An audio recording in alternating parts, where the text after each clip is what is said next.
I read 15 books in the month of October, so let's talk about them. And pretend this is all 15. Hello everyone, welcome back again to my YouTube channel. Another month, another monthly wrap up. I cannot believe we're already done with October. I don't even know how we're almost at the end of 2025. It's literally November in 2 days. Like, what is happening? Anyways, October was like a good reading month for the amount of books I read, but it was like an iffy month for the quality of the books, so let's just get right into it. So to start off, let's discuss one of the first Kindle series that I dove into this month. I got through the first 4 books, which were The Bridge Kingdom, The Traitor Queen, The Inadequate Heir, and The Endless War. The Bridge Kingdom and The Traitor Queen follow Laura and Arin, and basically our story sets off where there are 2 fighting kingdoms separated by a bridge. They are fighting over a bridge. She's like an assassin princess almost, and she is sent to the kingdom that Arin lives in to basically deceive him, make him fall in love with her over many reasons and many treaties over the years. And we kind of just follow their story. There's lots of plot twists, there's lots of angst, there's lots of eeriness, and I just absolutely adored it. It is so fast-paced. If you are looking for a fantasy to kind of dive and dip your toes into the world of fantasy, I highly recommend The Bridge Kingdom.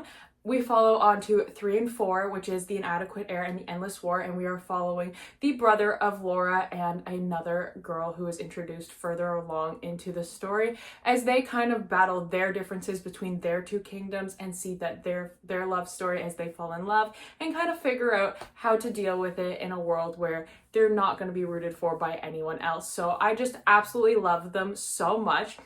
I rated the first one 4.25, the second one 4 stars, the third one 4 stars, and the fourth one 3.5. I felt like the fourth one started to slow down a little bit with pacing just because the first 3 were so quick and so bingeable, but I still thoroughly enjoyed it and I can't wait to go into the 5th, but I'm definitely going to wait until the 6th one comes out or we're closer to the 6th release date just because they do go together as kind of like a duology within the series, so I definitely want to read them more back to back. The next book I picked up was Unsteady by Peyton Corinne, and I unfortunately did not enjoy this one.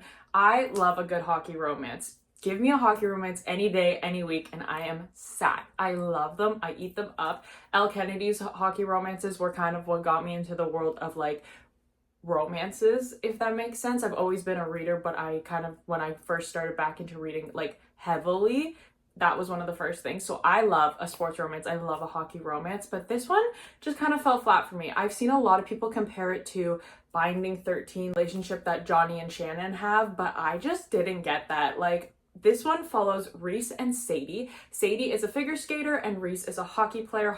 Reese has a lot of panic attacks and trauma from an incident that occurred. Sadie is taking care of her 2 little brothers because of life circumstances, and it just kind of follows their journey as they kind of get to know each other, they work together, they help each other and everything like that. However, I just did not care, to be honest. I did not like Sadie. I think she was one of the most annoying FMCs that I have ever read about, and I just did not click with them. I was not rooting for them. I just could not believe their relationship, and I don't know why, because I really, really wanted to enjoy this one. The writing was really good. I just didn't like the character, and when I don't connect with a character, it's just downhill from there. So unfortunately, 2.5 stars. However, I am really excited to see the second book in the series. I do have it because I love the little glimpses we got of the 2 characters that it follows in this one, and I can't wait to go into that one because I did like her writing. It just, the storyline kind of fell flat for me. Next up, I wanted to dive into 2 classics that I read this year, which also got off of my 25 in 2025. We've got Dracula and Frankenstein. These editions, first of all, gorgeous. I love them and they match. They're from the same publisher. But I am obsessed. I wanted to read these 2 during spooky season. I literally bought them with the intention of reading them in October, and I was like, I need to read them. And they were good. I rated them both 3 stars. I always feel so awkward rating a classic because it's like the writing is so in-depth and so literary that I'm like, should I even be rating this? Like, I'm sitting here like a 20-year-old girl just reading my little classic and I'm like 3 stars. And I just think that's so funny. A little bit during Dracula I was confused, so there's that as well. Dracula follows a bunch of vampires. Frankenstein follows a monster, which I actually didn't know. Maybe I just live under a rock, but I didn't know that Frankenstein followed like the point of view of the monster and the creator. I probably just live under a rock. I'm pretty sure everyone knows that, but it's so funny to me that I just didn't know that. But I really enjoyed both of them. It was perfect for October. It was perfect for spooky season, and no complaints. Nothing really to say other than they were both really good. And if I recommend reading them if you're into classics, they are something that I definitely think should be knocked off the list of classics to read. The next book that I read on my Kindle this month was Dire Bound, and I was so excited to get into this one. I've seen so many people talk about it. I've seen so many people love it. I've seen so many people say it's like one of the next best fantasies. So I was so excited to go into this, and I did not enjoy it at all.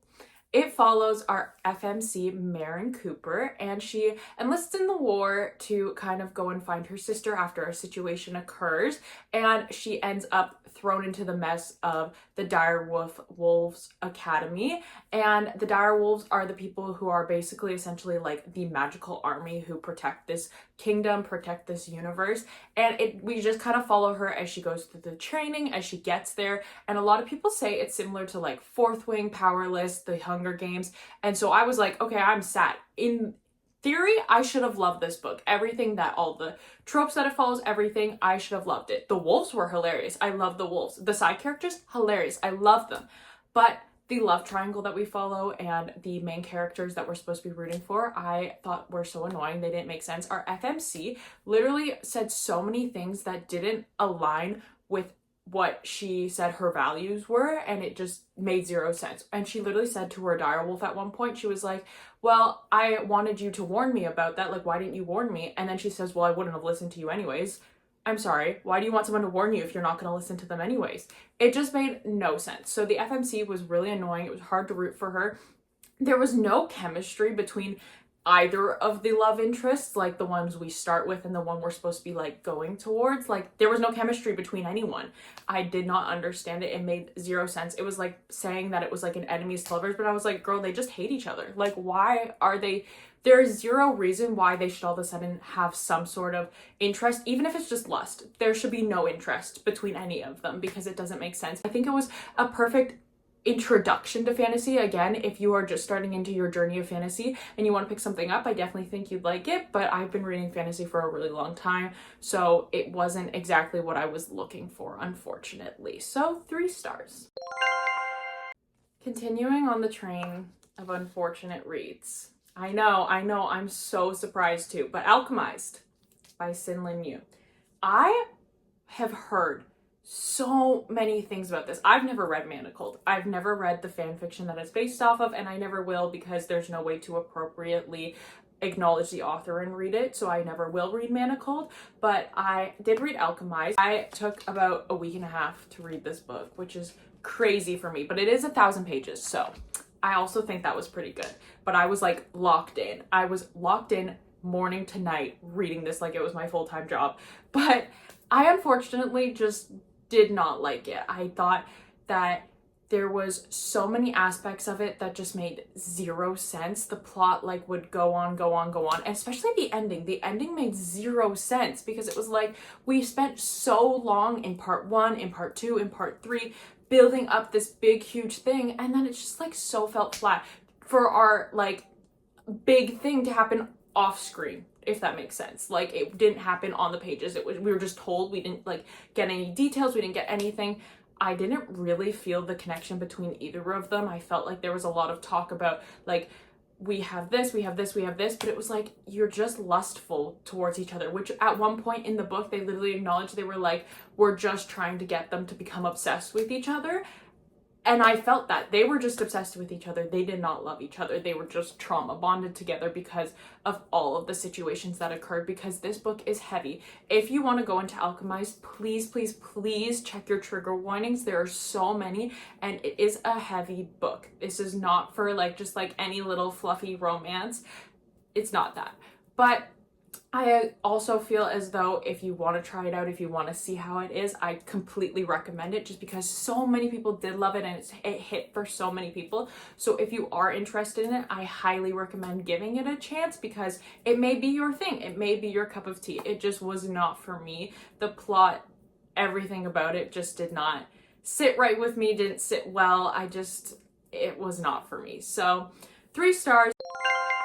We're about halfway through the month now, and I was like, I need a book that is going to grab my whole chest and just like bring me in. And I just need something that I'm gonna love because so far this month, nothing has been like, I need to talk about this for hours and hours and hours.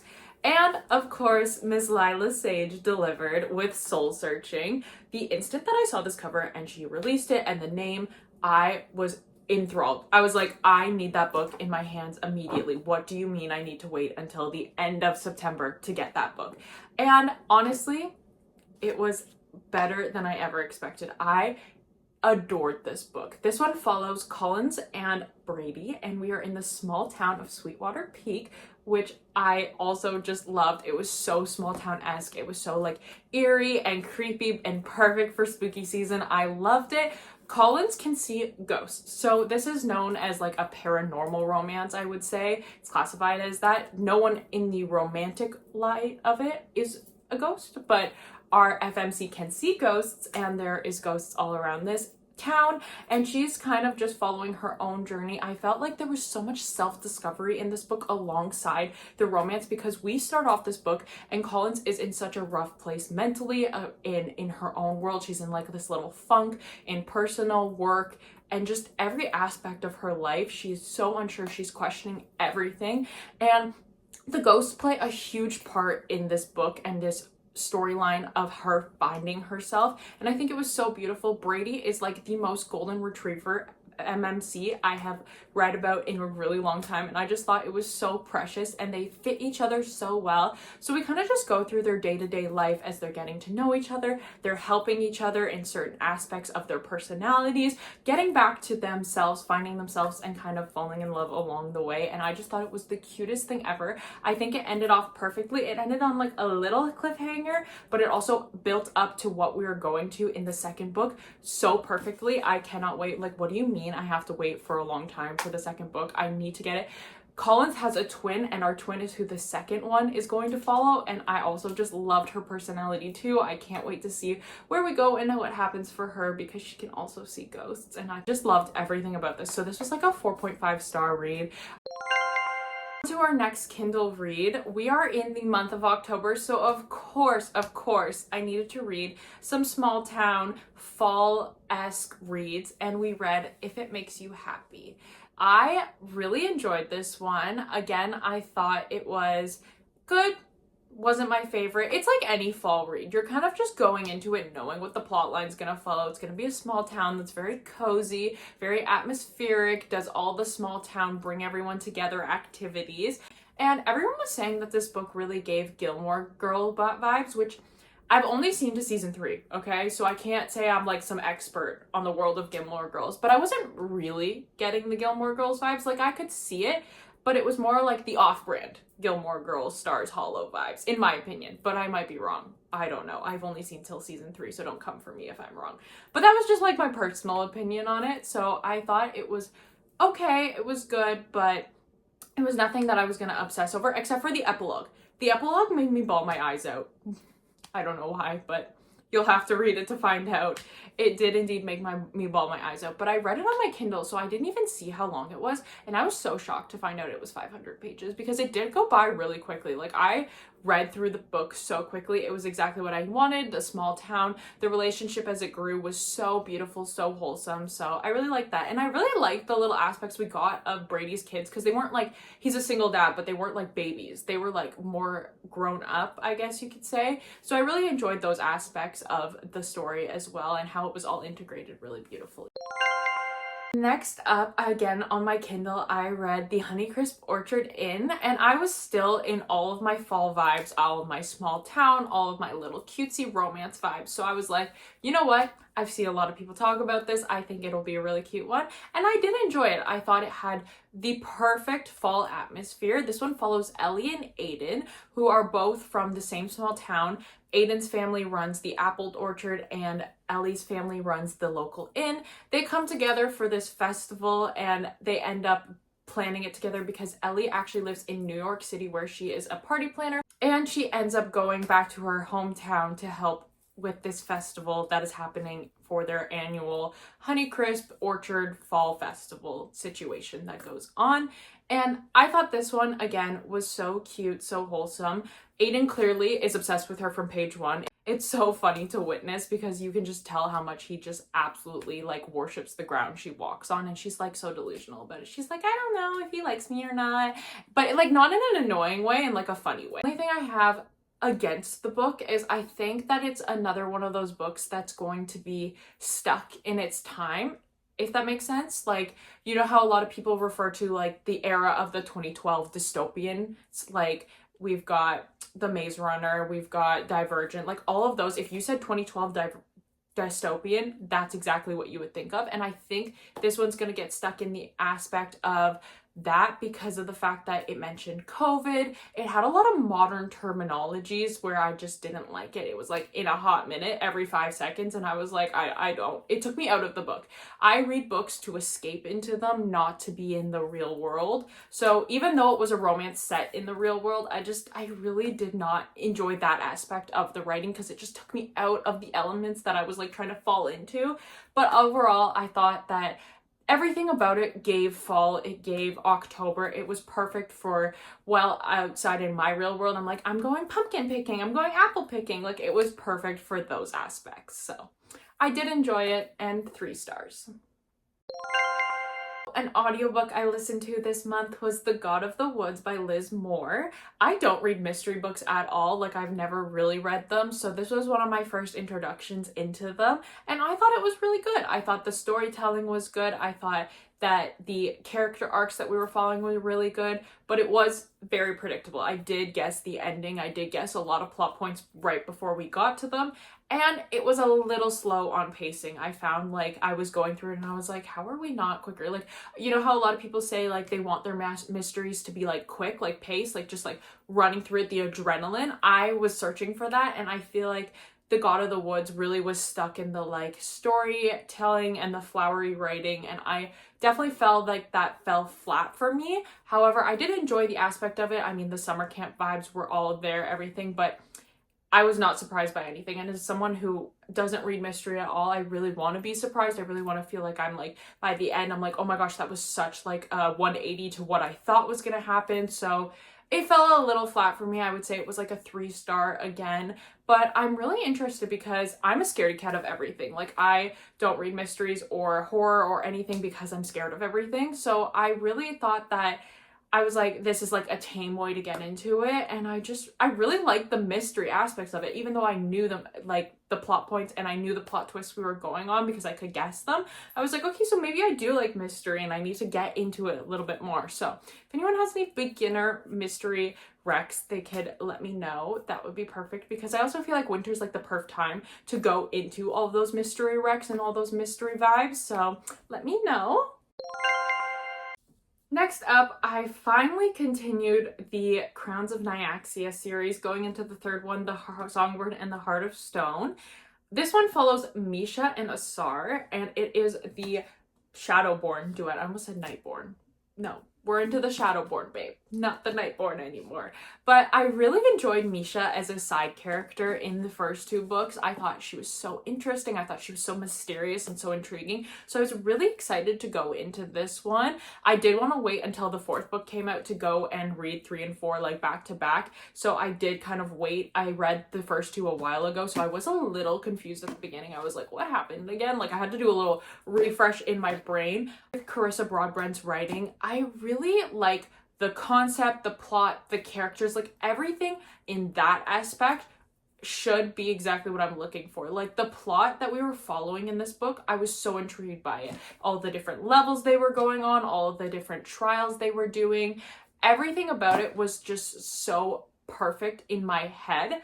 And then it's like when I go and read it, I'm so bored. And I don't know what it is about the writing. I don't know if it's just not quick enough for me. I don't know if it's not engaging enough for me, but something about it, I was just like dragging through the book, and I don't know why, because I really think that the concept and the ideas and everything about the fantasy elements is like exactly what I'm looking for, but then it's like I go and read it and I'm just like, I'm so confused. But I really enjoyed the 2 novellas, or like I guess the side novel and then the novella. I really enjoyed those 2, and I enjoyed the first book, but the second and the third one have just started kind of fallen flat for me. So I'm curious to go into the 4th one, but I don't know if I'm going to be picking it up anytime soon, because I enjoyed these 2 characters and I enjoyed them together, but like just the way it progressed and how long it took me to get through, I don't know if it's for me or not. But maybe I'll audiobook the 4th one. Let me know your thoughts on the Crimes of Nyaxia series, if you've read it or not, and if you've read the most recent one that came out, number 4, and if it is better than number 3, because I've seen a lot of mixed reviews about number 3 too. So I don't know if it's just me, I don't know, but 3 stars. I don't know if I even said that. 3 stars to this one. And finally, to end off our month, I needed something to cleanse my soul, heal everything inside of me. I needed a reread, and I know who was gonna deliver, and that was Miss Liz Tom40 with The Right Move. The Right Move is my favorite in the Windy City series. I adore the relationship between Ryan Shea and Indy Ivers. I think they are perfect for each other, and everything about the found family in this series, everything about this series has a hold on me. This is a god tier series for me. If you have not picked up the Windy City series, let this be your sign, because every aspect about every single one of these books is perfection. The men are all perfect. They know how to treat their women right. They know how to treat everyone right. And I just think that all of the things that are written within these books are pure gold. Pure gold. I think that the relationship, everything about them, they're fun, they're flirty, they're every aspect of a good time, while also combining some real life, like, traumatic issues that so many people go through and so many people can relate to. And the care that she writes about them with is so beautiful and so articulate and artful, and I just think that they are beautiful. They're beautifully written. So let this be your sign, if you have not already, to pick up the Windy City series. It's a 5-star. Every single time I've read this, it's a 5-star. I've read this 3 times now, and it's just as good every single time. I love this one with my whole heart and soul. So, The Right Move by Liz Tom40. Alright, so that was all 15 books that I read in the month of October. I hope you all had the most beautiful, perfect reading month in October. We all got some spooky reads, we all got some cute reads, and I just hope that we all had a great time as always. Here's to all of the books we're gonna read in November and December as we close out the year, which is just so crazy to even think about. How is it almost 2026? I don't know. But yeah, I hope you all had the most perfect month, and I will see you in the next one. Love you. Bye.